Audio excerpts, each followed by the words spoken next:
if the government takes over this company, and I'm not saying it is going to, you're going to be competing directly with Arcelormittal outside there in the international market, where they are closing down companies all over the world.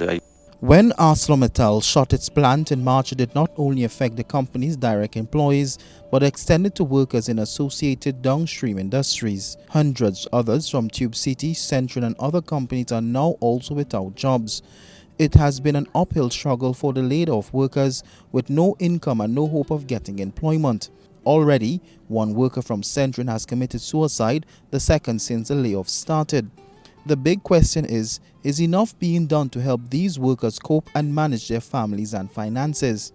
I think there needs to be more expenditure and more focus on prevention, for example, in schools, because there are people struggling now, but we also have the power to stop the struggle from moving into the next generation and forward. I would encourage people to talk as well. Don't bottle things up from people that you care about or love. Talk to them. People might be able to come up with solutions for you. Write things down. Make any contact you can. Just don't suffer alone. That's the main thing, because a recession can break people, but it can also make people.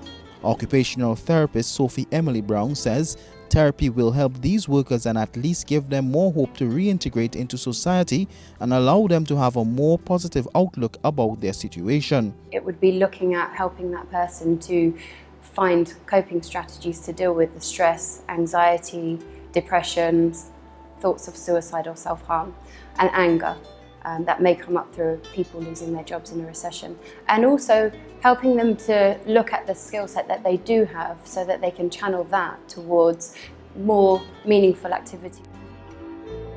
Since the workers' termination, they have been clamoring for their pension. There have been several protests and a liquidator has been appointed to deal with the company's assets and settle debts to creditors.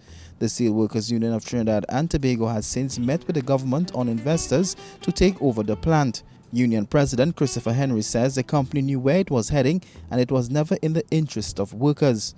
So you move from a market of high-grade steel, where we were competitive and had a shore market, to area of construction steel where the Chinese had about 70% of the market. Landing your steel at 320 US per ton, and we producing it at 440 per ton. So the competitiveness there wasn't there. Join us tomorrow as we conclude our three-part series on the closure of the steel plant and the impact it has had on workers, as we continue to share their stories and how their lives stopped when the plant closed. Otto Carrington, CNC3 News, Shogunas.